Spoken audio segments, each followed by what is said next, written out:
আওয়ামী লীগ সরকার পতনের পর থেকে দেশে নেই ট্রাফিক পুলিশ, তবু থেমে নেই গাড়ির চাকা। রাস্তায় যান চলাচল নিয়ন্ত্রণে রাত দিন পরিশ্রম করছেন শিক্ষার্থীরা। যারা এতদিন নিয়ম না মেনে গাড়ি চালাতেন তাদেরকে নিয়মের গণ্ডিতে নিয়ে আসার কাজ করছে শিক্ষার্থীরা, আর তাদের উৎসাহ দিতে এগিয়ে এসেছে অনেক প্রতিষ্ঠান। নুডলস খান নাই তো নুডলসই খান নাই।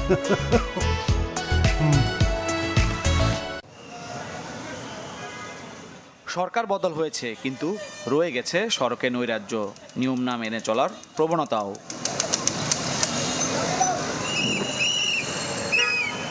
তবে গেল 2-3 দিনে কিছুটা বদল চোখে পড়েছে। এটি সম্ভব হয়েছে শিক্ষার্থীদের অক্লান্ত পরিশ্রমে। বিশেষ পরিস্থিতিতে ট্রাফিক পুলিশ নেই, আপাতত সেই দায়িত্ব পালন করছেন শিক্ষার্থীরা। সাথে আছেন আনসার, গ্রাম প্রতিরক্ষা বাহিনী ও রেড ক্রিসেন্টের সদস্যরা। এখান থেকে এখানে শুক্রবার তো রোড ফাঁকা থাকে, এই জন্য আসলে এমনি ছাড়াই বাড়াইছে।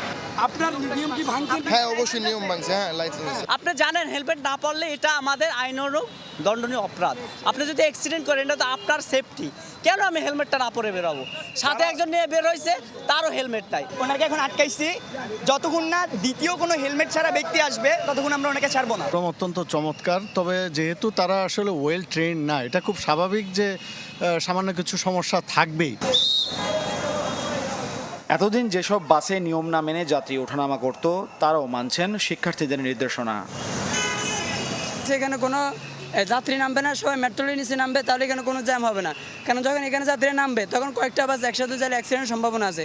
এই জন্য আমাকে সেখানে কোনো যাত্রী নামবে না, অ্যাক্সিডেন্টের সম্ভাবনা নাই। ওনাকে যখন বলে শাস্তি হিসাবে, আপু আপনি একটু নেমে জাস্ট ক্রসিংটা পার হন, তখন উনি আমাকে একটা কজ দেখালো, তাহলে আমরা দেশ স্বাধীন করলাম কেন? Just why? এটা কি আমরা কি উচ্ছৃঙ্খল করার জন্য দেশ স্বাধীন করছি? এই কি আমাদের স্বাধীনতার মর্ম?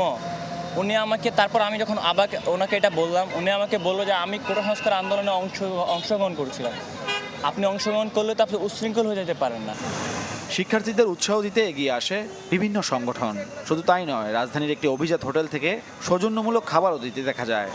আমাদেরকে অলরেডি অনেক সংগঠন অনেক ধরনের সাপোর্ট দিয়ে যাচ্ছে, আর আপনাদের মাধ্যমে আমি অনেক কৃতজ্ঞ সাধারণ জনগণের প্রতি যে তারা আমাদেরকে মেনে চলতেছে, আমাদের রুলসগুলো মেনে চলতেছে। পুরো ট্রাফিক সিস্টেম যেভাবে ভেঙে পড়েছিল, যেখানে প্রশাসন কোনো কিছু করতে পারেনি, ছাত্র এবং অন্যান্য শিক্ষার্থীরা সবাই মিলে যে কাজটা করছে, এটাতে আমি মনে করি সবারই সম্পৃক্ত হওয়া উচিত।